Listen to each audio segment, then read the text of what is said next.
Good evening everyone welcome back to the channel welcome to a new video. तो आज के एक जिनिस निये आमरा आलोचना करब सेटा होच्छे सेक्शन 125 सीआरपीसी। एखन तो सीआरपीसी नेই, এখন হয়েছে सेक्शन 144 बीएनएसएस। तो एते कि बला आछे, एते मेनलि मेंटेनेंसেर कथा बला आछे। तो मेंटेनेंस कारा कारा पेते पारे এই সেকশনের আন্ডারে?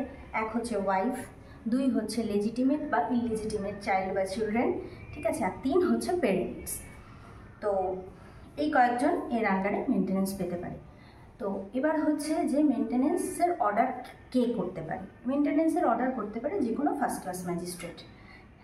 তো এরপরে হচ্ছে যে মেনটেনেন্সের অর্ডার যদি কেউ কমপ্লাই না করে তাহলে কি হতে পারে? মেনটেনেন্সের অর্ডার যদি কেউ বারবার অর্ডার হতে থাকে এবং সেটাকে কমপ্লাই কেউ না করে তাহলে মানে বেসিক্যালি কথা হচ্ছে যদি কেউ টাকা না দেয় তো সেক্ষেত্রে কি হতে পারে? সেক্ষেত্রে কোর্ট ওয়ারেন্টের অর্ডার করতে পারে, পুলিশ তখন পুলিশের কাজ করবে।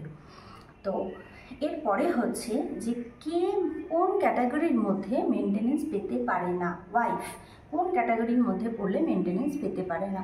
ওয়াইফ যদি নিজে থেকে স্বেচ্ছায় সে না থাকতে চায়, ঠিক আছে, বা নিজে থেকে মিউচুয়ালি যদি তারা সেপারেশনের মাধ্যমে থাকে, বা ওয়াইফ যদি অন্য কারোর সাথে থাকতে পছন্দ করে উইদাউট এনি রিজন, তাহলে সেক্ষেত্রে তবে পুরোটাই প্রমাণ সাপেক্ষ। যদি সেটা প্রমাণ করা যায় তাহলে সেক্ষেত্রে ওয়াইফ মেনটেনেন্স নাও পেতে পারে না আর কি। তো এই হচ্ছে ছোট্টর মাধ্যমে গাইডলাইনের মাধ্যমে বললাম, ছোট্ট কিছু কিছু ইসের মাধ্যমে পয়েন্ট আউট ডাউনের মাধ্যমে বললাম। তো এটার মাধ্যমে আশা করি প্রত্যেকে বুঝতে পারবেন। তারপরেও যদি কোনো কোশ্চেন থাকে আমাকে কমেন্ট করবেন। তো আর একটা লেটেস্ট ইনফরমেশান দিয়ে সুপ্রিম কোর্ট এখন বলেছে যে এখন কিন্তু মুসলিম উমেন যারা রয়েছে তারাও কিন্তু সেকশন 125-এর আন্ডারে কিন্তু মেনটেনেন্স পেতে পারে। এটা কিন্তু নতুন হয়েছে, এটা কিন্তু এখন মুসলিম উমেনদের ক্ষেত্রেও এফেক্টেড।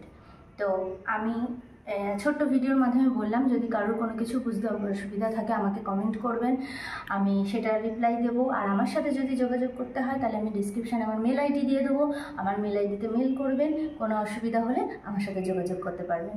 টাটা।